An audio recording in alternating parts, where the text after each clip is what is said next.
Well, it's 2:33, Matt. So, you want to get started? That sounds good to me. All So, right, thanks. welcome, folks. I just want to run through a couple of steps for participating in this meeting. So, if you could rename yourself to include your first and last name, that would be great. We ask that you please do not unmute and mute yourself and allow either Len or myself to unmute you. That's just makes things easier on the technical side.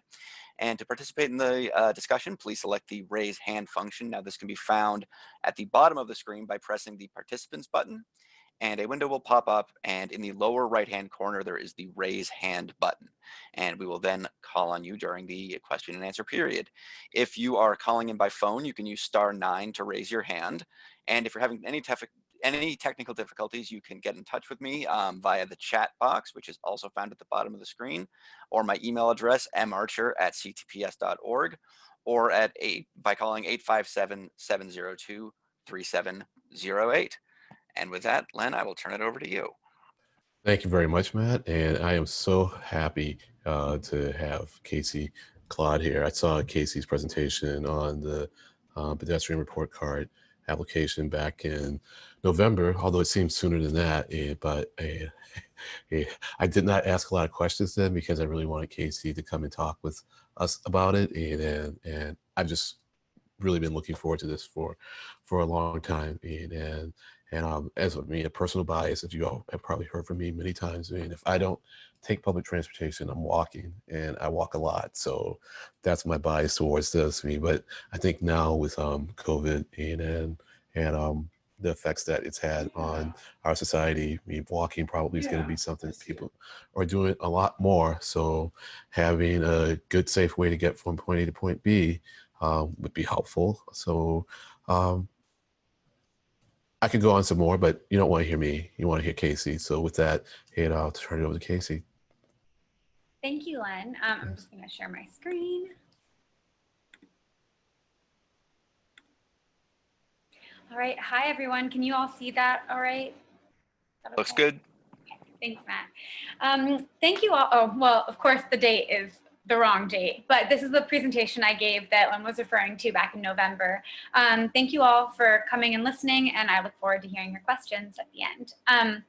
So today I'm presenting the Pedestrian Report Card Assessment tool, which we call PARCA, and the interactive database that we created in 2019. So just to give you an idea of what I'll be talking about today, here's a brief overview. I'll first talk about the 2019 study, and I'll also discuss the 2015 study that it was based off of, or that it followed up on.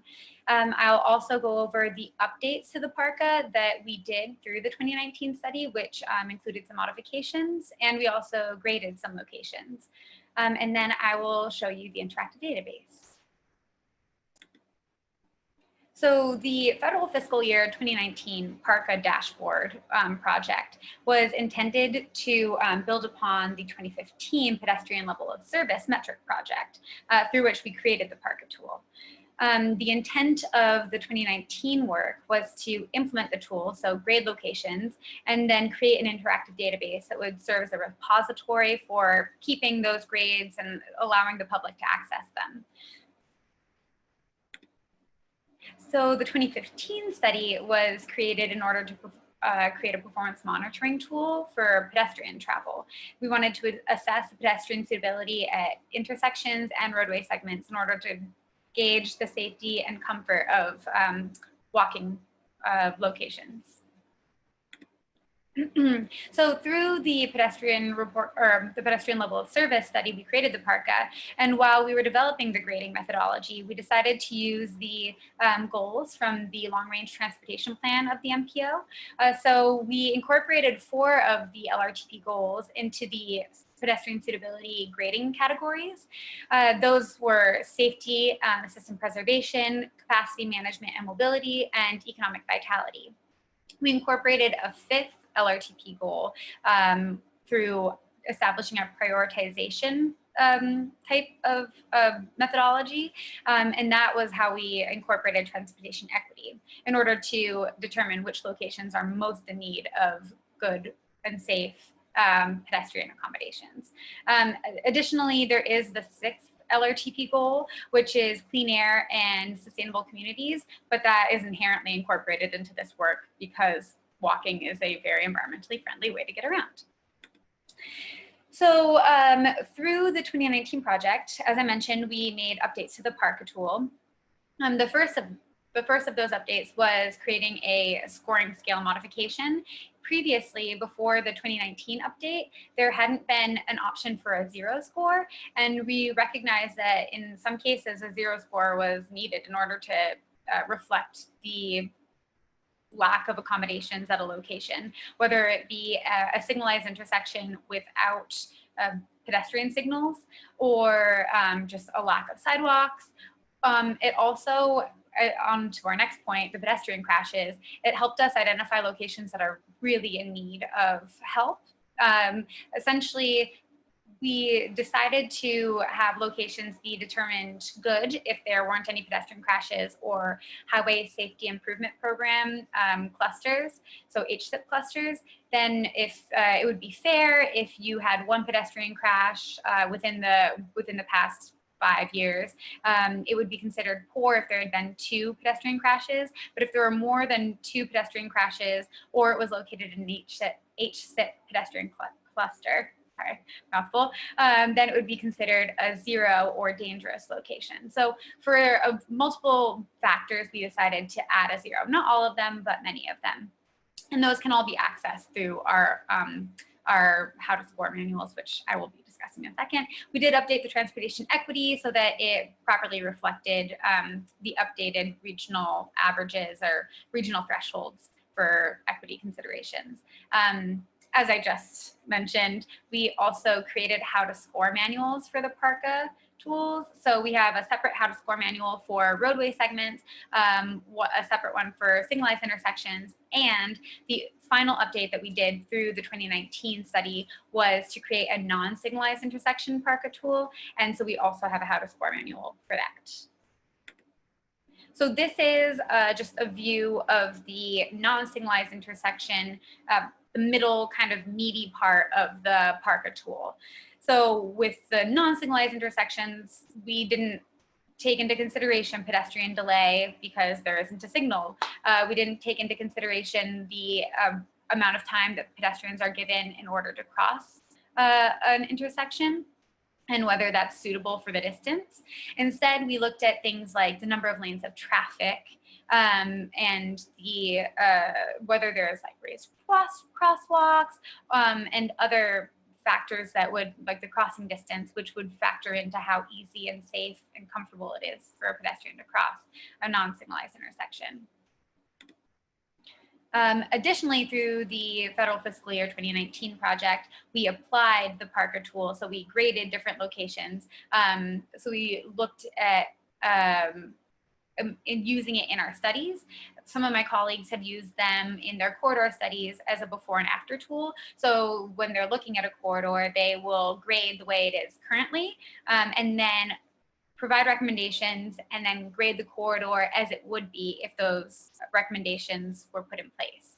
And then also it's just a very helpful tool to kind of illustrate what the issues are at a location for pedestrians when it might not be immediately obvious if you're not thinking about pedestrian travel along that corridor or at that location.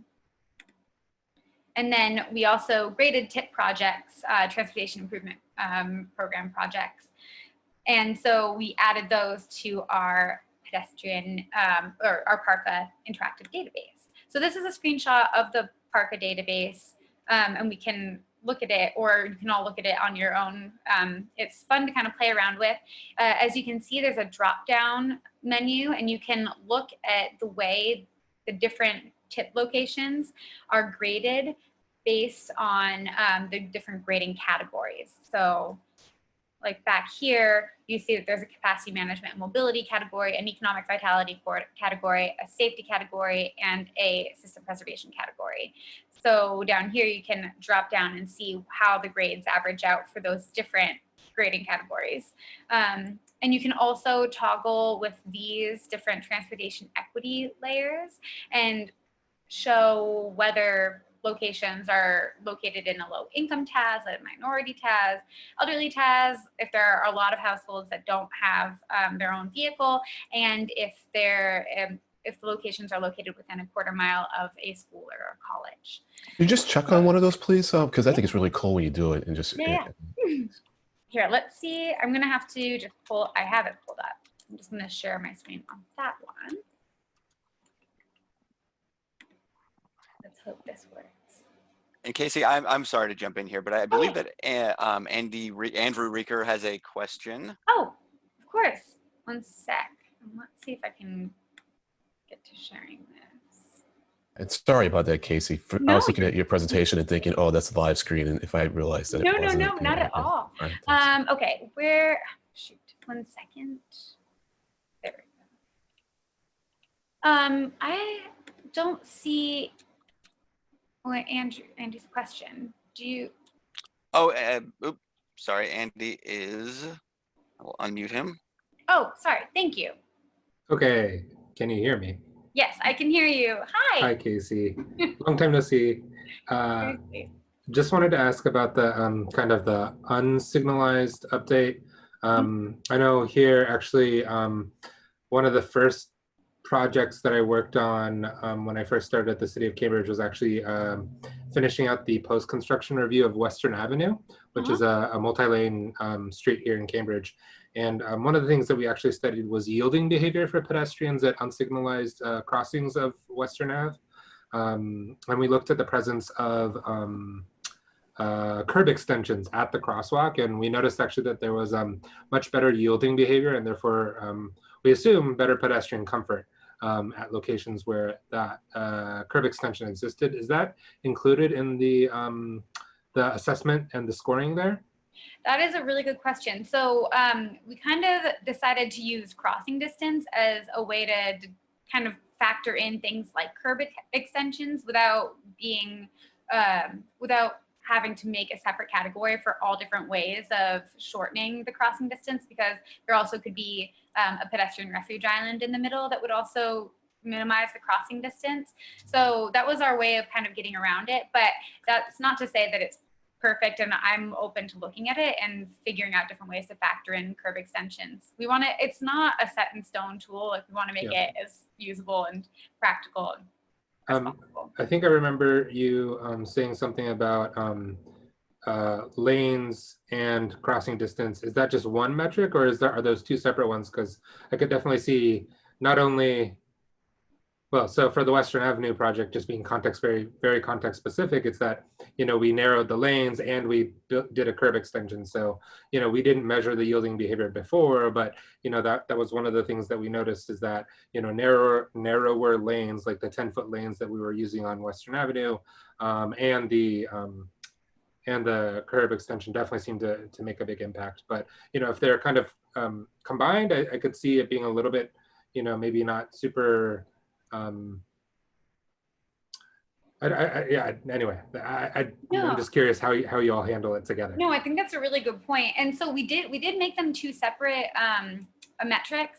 So more so because of the fact of like the danger of having two lanes that people going the same direction, or just the added conflict that's introduced with more lanes of travel. So we did decide to use two separate metrics. So if you guys can see, I'm looking at the how to score manual for the non-signalized intersection. And so we have the lanes of travel category, and this is how we would grade that metric. And then I think a few below this, then we have crossing distance. Okay. So we've factored in the two different variables, but it doesn't necessarily take into account the fact that curb extensions by default do just make it more difficult for vehicles to navigate the area too. So they're going to slow down and take their time. So yeah. Yeah, definitely. I mean, the proxy that we use is crossing distance. And I guess another very Cambridge specific context, although I do think that this is happening more around the region, is we noticed on one corridor, which is Belmont Street in Cambridge, we put in a shared bus bike lane on that street. And it was not officially marked as two lanes, previous to us putting the bus lane in, but effectively it was a really wide street with just a center line where for a good part of the day, people behaved as if it was 2 lanes. Yeah. And we noticed that people told us after we put in the bus lane that now that you had, really 1 lane in each direction, with the bus lane not really having vehicles in it most of the time, Yeah. but the yielding behavior was also better. We don't have metrics on it or anything like that. But I was wondering if you all had thought through that kind of process where even if it's like a cycling facility, a separated cycling facility, or a bus lane where, effectively you have this very almost a lane, or in some cases are actually a lane where people are able to see, drivers are able to see pedestrians that want to cross the street. That is something we considered, but we didn't factor it in, like the more just daylighting and stuff like that too. So there isn't parking that's blocking an intersection. We didn't factor it into the actual grading metrics, but I think it is something really worth considering because it totally makes a difference whether you can see and whether you feel comfortable that there isn't going to be a vehicle or anything coming at you from that lane. So I can see how that would be the case. Yeah, it's the double threat. I think that was the biggest thing, is removing the double threat was so much more comfortable for folks. Okay, thank you. Yeah, no, and that's something we should look into. Thank you, Andy. I'm just gonna go, let's see, to the database itself, just in case anyone wanted to see it in action. So yes, if we pull up system preservation, you can see that this intersection in this roadway segment in Lynn actually scored a good score because it's green. And these locations right here, this intersection, Lowell Street at East Street in Lexington, did not receive a very good score. It received poor. And you can do it for all the different grading categories. And then, of course, if you want to check out that intersection, you can click, and it'll bring you to that location. And you can scroll down and you can see how it graded, what the factors were that contributed to that score. And then also with the toggling that I discussed before, you can see where the low income, minority, I'm gonna get a little jumbled, elderly, show vehicle households, and quarter mile of within a school or college. And then also we do have just this transportation equity priority layer, which takes a little bit longer, but it shows whether a location would be considered high priority, moderate priority, or low priority. So all these deeper pink locations are the high priority, and the lighter pink, the color is the lower priority it is. It's not that it's not important for pedestrians to feel safe and be comfortable walking in those locations, but some areas are really in need of help, and those are the areas that we want to prioritize. So yeah, any other questions? Casey, we did have a request, you've already shown it, to show the quarter mile buffer around schools.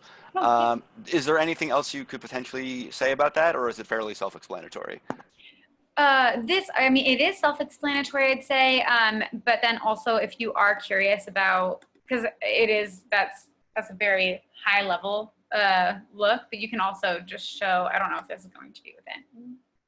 Okay, never mind. Bad example, but I can pull up one that probably would be within.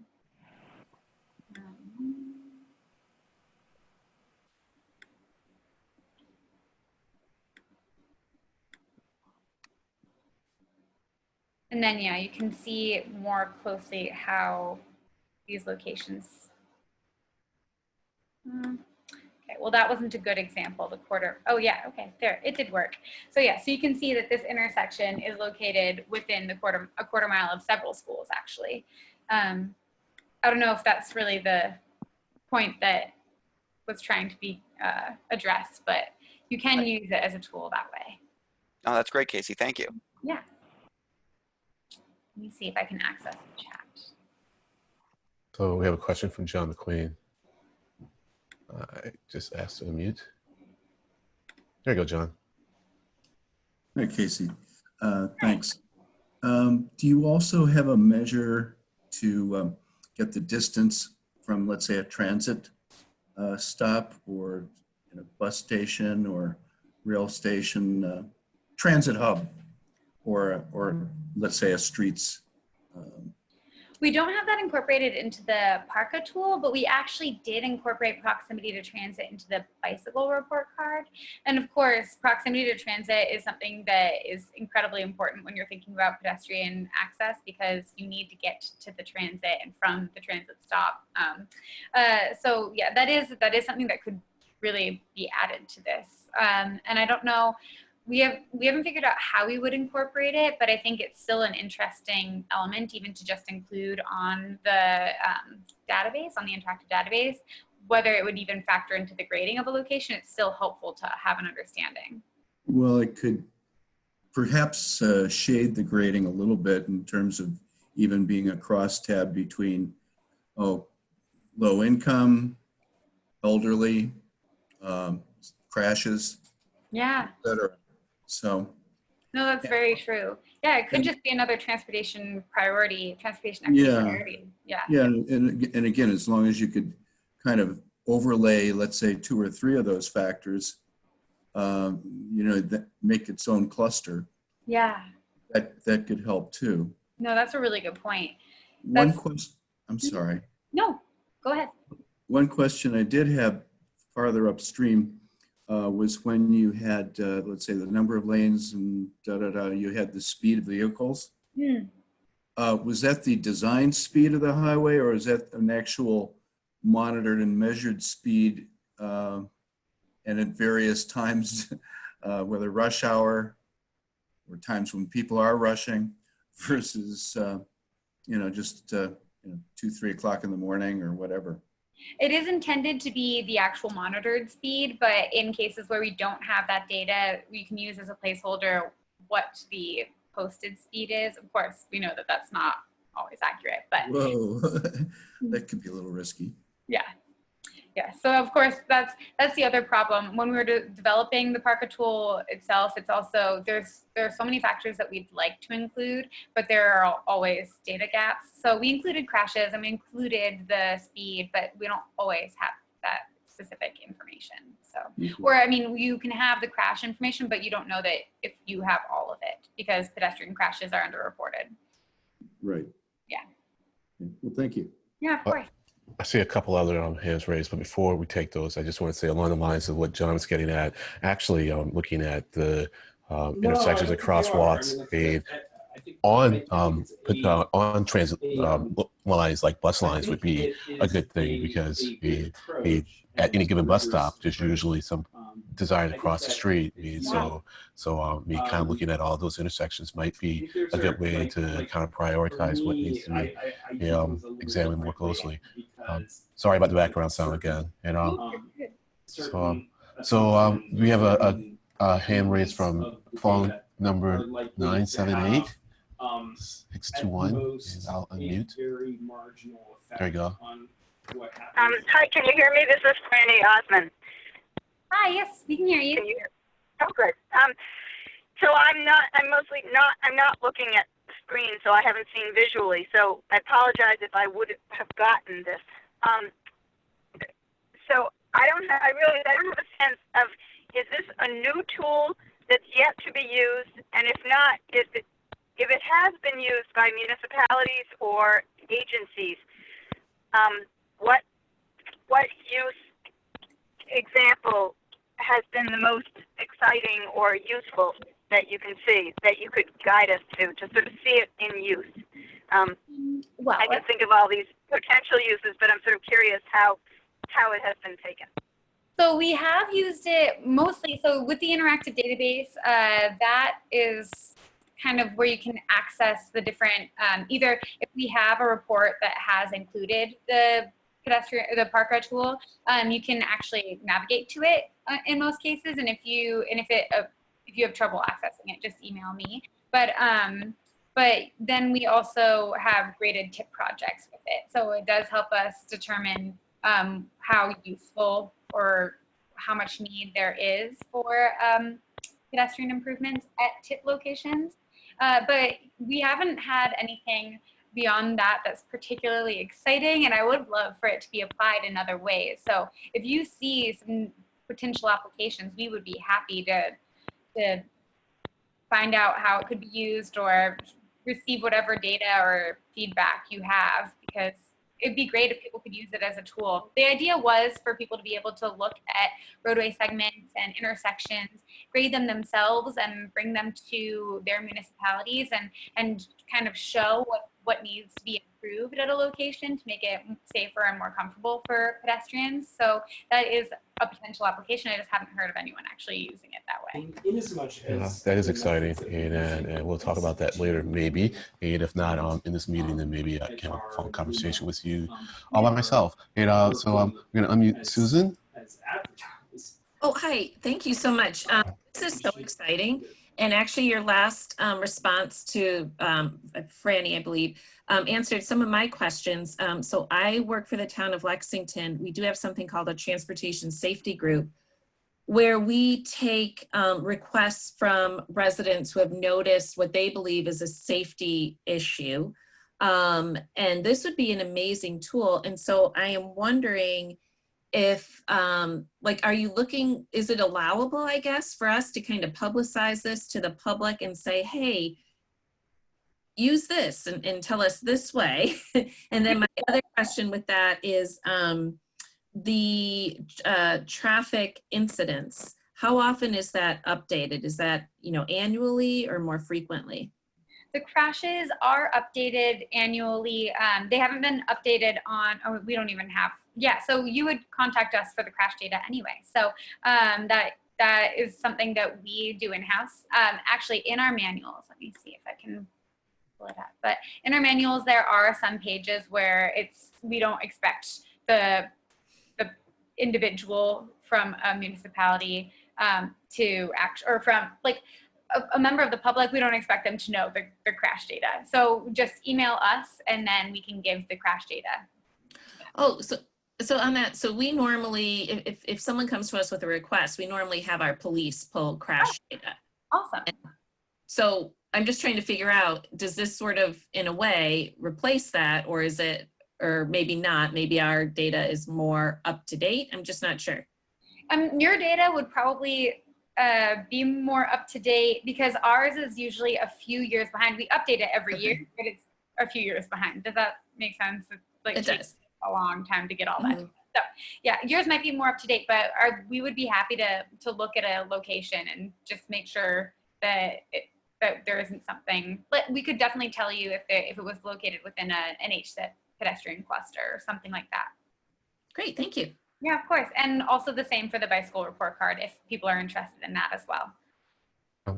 Thanks for joining us, Susan, and I appreciate you being here. All right, so I don't think there are any more questions. We'll let you go on with the rest of your presentation.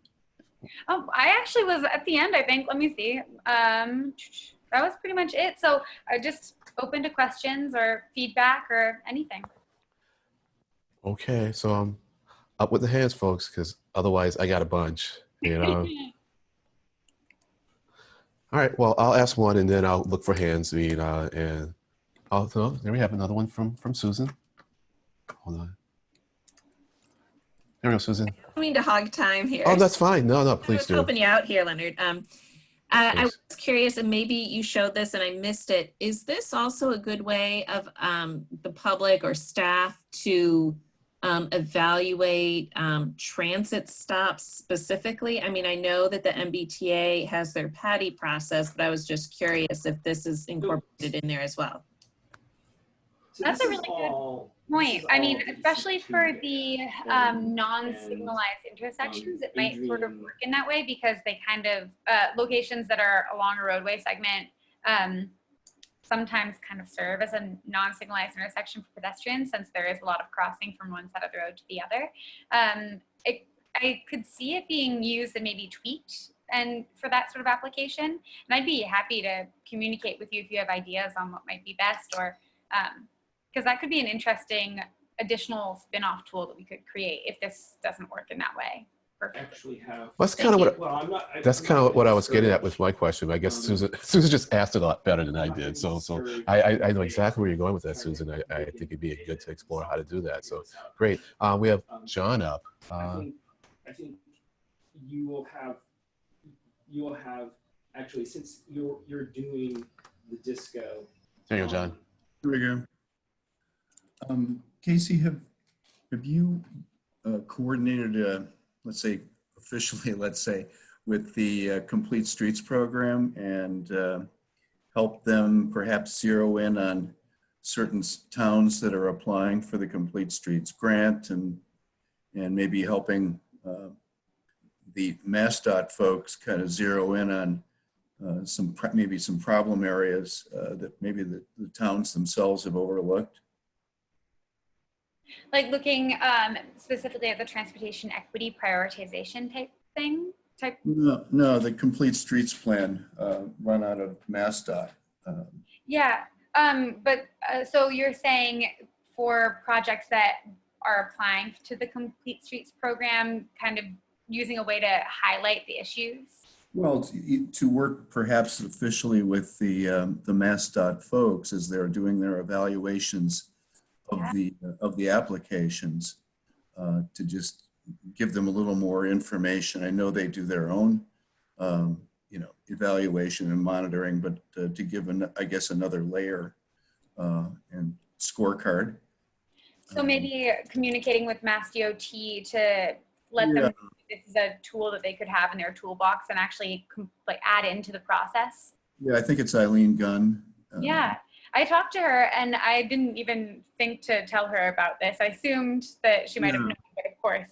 You might want to check in with her and also with Pete Sutton to just see how they might be able to use your resource, and because it could be used also in helping them as they're updating the mass pedestrian plan that came out last year. Yeah. That's a living document being updated constantly. That's a really good idea. I think that, as long as, I feel like it's best for us all to be using these tools. That's the whole intention. Just getting the word out there is really important. Yeah. Thank you. Yeah, I agree with that, John. And to the extent that there are some MassDOT people at the MPO board meetings, hopefully some of them have at least thought about this since November. So I'm going to ask a question or two and then keep a lookout for more hands. So along the lines of getting people to use this, I think we have a sense of how much probable participation has been already. Probably not a whole lot, right? No. In other people. Yeah. But as kind of a prelude to that, do you think it'd be possible to use Google the satellite view to give you some of the basic information, not the traffic volumes, although you could probably come up with an analog for that, but just looking at the number of lanes and maybe estimating the amount of distance across. Was that a private comment? Yeah, we actually use the aerial imagery from Google, or if we need to, for Street View sometimes when there's a car in the way on the Google Street View, to get all of our preliminary data. And then if we need to go out into the field to verify, then we do. Or if we need to gather data that the town isn't able to provide us, like signal data sometimes. Yeah, we actually do a lot of it in-house, and then we go out in the field to verify.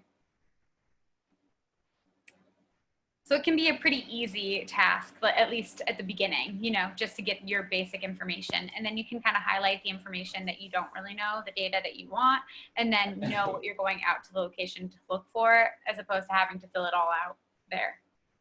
Right. So that would help with the crowdsourcing, because then you just have to, it'd be less things for people to have to collect. Because I could see maybe a crowdsource initiative in Arlington or some town, maybe once a year or something, break the town up into parts and say, we're going to cover, these intersections and give them to you all. And maybe over 3 or 4 years or something, we could get all of our intersections in the database. So, yeah. So, all right. So let me stop and see if there are any questions from anyone else. I love that idea. Great. All right, no question. So my next one, oh, hold on, there's one from Andrew. That could Yeah. sink Gaurav. Why don't you handle that, Matt, and I want you. Okay. Okay, cool. So one question that I had is, I guess, yeah, speaking from the context of Cambridge, one of the things that I was just looking at with kind of the factors that go into the report card is, I think we definitely have, I was just like, looking through some of the factors and just imagining for some of the street reconstruction projects, whether this would be a tool that we could use to help kind of paint the picture of what changes to the streets that we make here. And there's a couple factors that make me feel like it might not be calibrated to more urban center kind of, or commercial center areas. So I think the one that sticks out to me is like pedestrian volumes, where essentially the closer you are to 60 per hour, you kind of get to the top of the potential scores. One of the things that I was thinking of is, in some of our commercial districts, even if they aren't kind of like your Kendall Square or Central Square or Harvard Square, we probably get to that level. But one of the questions that we have is whether there's actually enough space for the number of pedestrians that we see at some of our signalized intersections. So I was wondering if there's potentially, if you have all thought through, like, is there a way to like kind of get to the bell curve of like, maybe it's, maybe it's not a bell curve actually, maybe it's more just space per square foot kind of metric rather than just the sheer volume. I do know that in a lot of parts of the region, from a regional scale, that's just the first question is there anybody even really traversing these areas? But I can imagine in limited locations around the region, even places further out where there's like a really nice town center that it's actually the question of like, you're actually balancing the trade-off between having parking and a larger sidewalk. And, maybe this tool could be able to help you paint that picture. No, I think that's a really good point. I mean, that was one of the problems. It is tough with, as you know, working for the MPO in the past. It's hard to kind of take into consideration the fact that we have such an urban core and people walk everywhere around here. And then in other places, it's kind of hard to even think about having sidewalks when it gets more rural, because what do you need them for, So I think that's a really important, we did actually talk about the sufficient space for pedestrians, and I think that's something that we should readdress. It could even be a different feature, by urban or the context in which you're grading. You can have like a different scale or a different metric that you use possibly. I like that. I'm taking notes as you guys are making comments. So these are things I don't have answers to, but I really want to think about them and incorporate them into the work. All right, I just tried unmuting John. Yes, John McQueen. Casey again.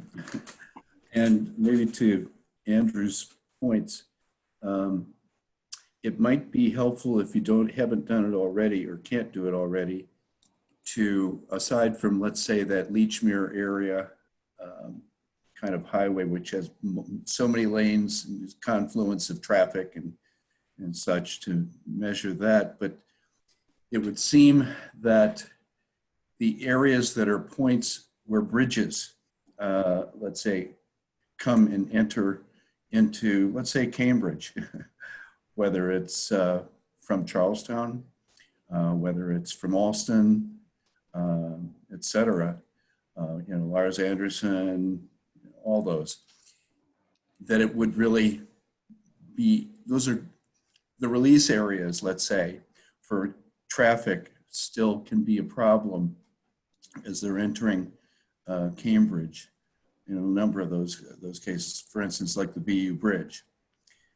So that could give a little more, again, recon, and especially, again, if you added the transit or bus stop locations that might be within a reasonable radius of those potentially problematic, highly trafficked intersections, most of which are marked, but some have, let's say, near the Museum of Science and such, aren't.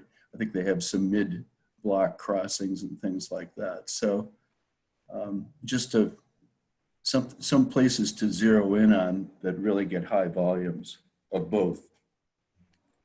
So looking. Like around River Street Bridge, for instance, and Western Avenue Bridge. Yeah. So the suggestion is to make sure that we're really looking at places like that and highlighting that they're important places to prioritize as needing safe. And again, for particularly for the city of Cambridge, that would probably be kind of helpful because they have so many of those bridge points, bridge intersection points, and multiple lanes going in and out of, and a lot of pedestrian traffic as well, Longfellow Bridge and such. All Thanks, right. John. Thank you. Next up, we have Owen. Yes, thank you. Apologize if you've gone over this before and I missed it, but how would a municipality access this tool for use on facilities? Would you mind just repeating that? Sorry, I had a little bit of trouble hearing you. Sorry. Again, apologies if you'd presented this previously, but how does a municipality access this tool for our use? Oh, awesome. We actually have a link, a few different locations on our website that can take you to the interactive tool. And then on the first page that you navigate to when you click on that link, it provides a background of the tool and links to the actual grading manual and the report card itself that you can print out and use, or you don't have to print it out, you can just take notes however you like to. Yeah, and you can read the whole, both of the memos from the 2015 and the 2019 reports that kind of explain the process of how we got to these tools and the interactive database. Thank you. Yeah, you're welcome.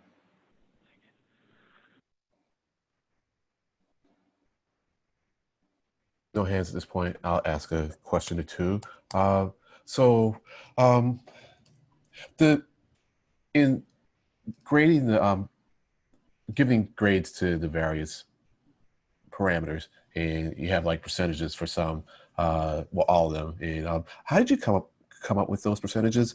And I'm not asking this from the point of criticizing, but more so like we're doing criteria. I mean, criteria revision, as you know, for all of our categories for the MPO. And I just want to get a sense of what decision-making goes into how you give a certain criterion, a certain percentage. Yeah, the share that they contribute to the grade. Right. That category. Right. Yeah. That is a really good question. That was, honestly, it was tough for us, and there isn't, I mean, we did a lot of research, we did a literature review and looked at different sources and how they went about grading and prioritizing. Honestly, a part of it is a little bit trial and error, just seeing what makes sense. So we tested it out in different locations, saw how the percentage tweaked different grades and what actually on the ground felt right and was right for safety and comfort for pedestrians. But honestly, if people have feedback and they think that the percentages don't accurately reflect how these different factors contribute to the pedestrian experience, I want to hear that, and I want to make sure that this is working in the best possible way. Yeah, well, thanks. Like I said, it wasn't critique, just trying to understand how you go about doing it. I mean, so I'm not seeing another question. Yeah, anyone else? It was a big question that we had a hurdle for us when we were developing it. So. Right, gotcha. So I do see a hand by Brendan. Ask to mute. Hi, this is Brendan Carney from Walk Boston. Thanks for presenting this today. This has been great. I did have a question about the public involvement piece.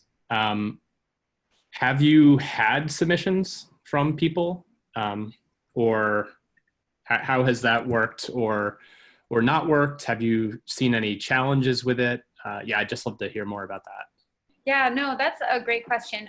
We have put it out on our website, and they have shared the resources for the bicycle and pedestrian report cards at various outreach efforts. The certification group goes out and tries to inform the public about our work and make everything that we do well known. But I don't blame people for not taking the time out to do this work, and I try and share it to different panels that I think might actually have a use for it. But we haven't received any just out of the blue submissions from the public. And I know that we can do a better job of getting it out there, I'm sure. I also don't blame people for not wanting to do it. Any pedestrian will want to do it, though. Any pedestrian that really cares about it. Well, not any, but some of us, I mean, who are really big in the walking will want to do it. I mean, I certainly do. And have you interacted with Kate White about this at all? With Kate White? Yeah. Does Yeah. she talks about it when she goes out? Awesome. I've even, like, when they were first starting, I think, going to the farmers markets a year-ish ago, I actually can't remember, but we sent them out with like all the materials, and there have been members of the public who have either communicated with me or that I've seen around just because of the meetings that I go to, or and they've said that they really like it and they can see a great application for it. But I think it's just one of those things that you get excited about, but as everyone has their own lives and work and everything, it just hasn't gotten enough attention that people have been sending it out on their own yet. So No, that's fair. It just seems like it might be a bit of a barrier, kind of the steps that it takes to submit something. Because I know Charlotte Fleetwood at City of Boston, they have their safety concerns map, which is like a wiki page where you can drop in a point on a map, and you know, it is more about comfort and about where, because when you drop in a point, you then say, like, as a pedestrian, you know, I feel unsafe because people are driving fast, or as a driver, I noticed that, you know, people cross away from the crosswalk here. So it's not trying to assign blame to people, but it's trying to get a sense of how different users see, how they feel or how they see other users. So it's kind of an interesting aspect. And Charlotte said that, you know, they more use it for when they are, you know, going to be doing a project in an area, or if there have been crashes in an area. So they use it as kind of like the supporting documentation, as opposed to the be all end all of we need to fix things because people put things on the wiki map. Yeah, I honestly, that is a really good, I mean, we had talked about it before. It was kind of hard to figure out how to make there be submission boxes for all the different categories, but it's something that I do want to look into in this coming fiscal year. But even that type of database, or that type of interactive forum, could be a really good way to help us identify locations that we would like to grade ourselves, maybe in-house, look at an intersection that maybe a lot of people just comment, do a drop down and say one little thing about it that isn't great, but then we could do a full assessment of that location. Yeah, that sounds great. I think that's a really good idea. I'm really excited about all this. I love all these notes everyone's providing. Thank you. Yeah, and Charlotte's super helpful of answering questions about that too. So I'm sure she would be happy to talk to you about it. Okay, awesome. I haven't talked to Charlotte in a while, so that'd be nice to touch base with her on that. That'd be great. Great. So, great. No, thanks, Brendan. Thank you, Casey. So another question I have, this might apply more to the bicycle report card, is the close call, because we have a dangerous intersection in Arlington, and we know that there are close calls going on there because people will tell us about them, but the close calls don't get reported, and so it's probably less the case for pedestrians, although I don't know how much less.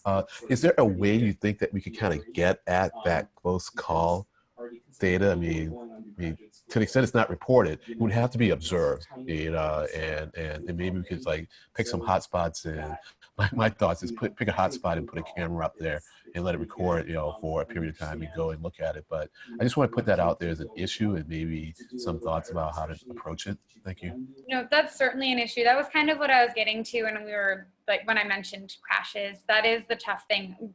A lot of really scary experiences happen for pedestrians and bicyclists, and they don't tell anyone. And that doesn't mean that that intersection isn't scary, that there aren't issues with it, or that that roadway segment doesn't kind of invite that sort of scary experience. So I think that that's something that I would like to incorporate. We don't have a way to quantify it right now because that's just, it's not a data set, but I love your idea of trying to get at it. The cameras might be expensive and prohibitive for us, but I think that'd be a really cool idea for someone to study, and if we could get the funding for that, that would be awesome. But building off of the idea of what like Charlotte Fleetwood has done that Brendan was mentioning, we could maybe even create a place for people to share their close calls, and that might be a helpful way for us. The problem is that it's self-reported, but something to look into. Thought about it.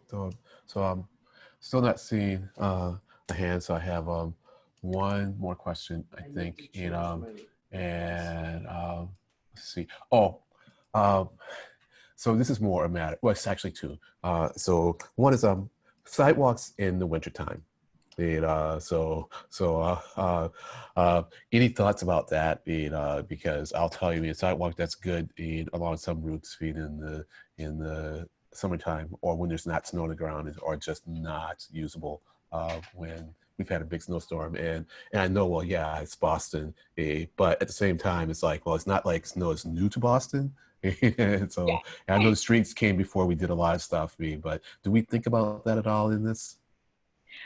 Yes. So in the bicycle report card, we thought about it and incorporated it. It wasn't incorporated into the pedestrian report card, but I think it is a huge issue.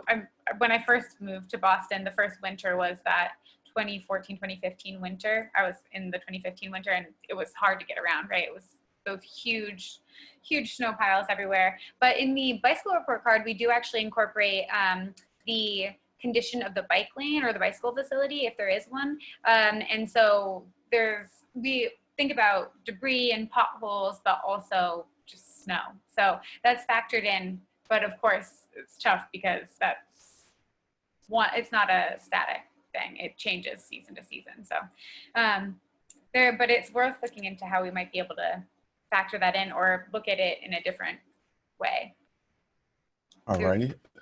Thank you. So we have another question from John. And I don't mean another question. I just mean John's up next. So. I heard you. Here you go. Casey, do you have a measure, or would it make sense to add an FDA compliance notation for any of the intersections, the crosswalks, the sidewalks themselves, in terms of the condition, sort of a subset? So let's see. So we're talking like ADA compliant curb ramps and detectable warnings? Curb ramps, truncated half-tone, half domes, and the sidewalk widths, such like that. So when we were looking at a lot of our metrics that we incorporated, I was looking at the ADA manual. So the best score you can get is if you have curb ramps that have ADA compliant detectable warning. So that's the truncated domes. Right. And then also you only get good credit for a sidewalk if you have at least a 5-foot width, which is the ADA compliant width, which would allow 2 wheelchairs to pass if they were both going along the sidewalk in opposite directions. So we tried to bake them in because those should just be by default what we consider to be good facilities. But I think that's a really good point. Yeah, well, at least that was my question really, was whether you had baked it in and it looked as though you had. Okay. And I guess another thing to maybe look at would be the surface of the sidewalk itself, whether or not it's, really a straight surface, or whether it's a kind of have obstructed cobblestones or. Yeah, no, that's actually a really good point, because we have sidewalk condition. And so we look at, the attempt was to try and make sure that there aren't places with tons of cracks or the different levels and stuff like that of the sidewalk concrete. But yeah, I think it's important also to take into consideration the bricks and the stones, which are just really difficult for a lot of people to walk along or excessive frost heaves like in Cambridge. Yeah. So I'm going to do one more question here. It'll be probably the last one. And like at an MBTA meeting, I'm going to throw something at you that is out of your wheelhouse, but maybe you can tell me who to go to about it. Slippery crosswalks in the wintertime. We have some in Arlington. It's like people are supposed to cross that crosswalks because they're the safer location, but you start walking across it, and then all of a sudden you realize this is not a good surface to be walking on. And I understand that the material has to be reflective and whatnot, but I think the material that we're using, it's scary slippery. I mean, it's like you're trying to get across the street quickly, and you can easily lose your footing. And I have at the point now where I walk on the edge of the crosswalk because it's just a lot more, it's less unnerving. I mean, so who would I talk to about the slippery crosswalks? That is actually a very good question. I'm not sure who to talk to about that, but I've experienced the same like fear when walking along a crosswalk because I'm often in a rush. So I'll be the slipping is really scary. I've noticed it. I'll see if I can find out if there's someone to talk to about it. But I'm sorry I don't have an immediate answer. No problem. Like I said, it's that crazy, off-topic question, but I just had to ask someone. Yeah, All right, thank you. So it's 3:30, and I just want to thank you, Casey, for doing this, and I really want to thank all of the other members of the advisory council for really accommodating these bonus meetings, and I think we had some people who aren't normally part of the advisory council, and we welcome you to this meeting and any of our other meetings. So with that, folks, I'm going to say goodbye and wish you a good afternoon. And thank you, everyone. Thank you so much.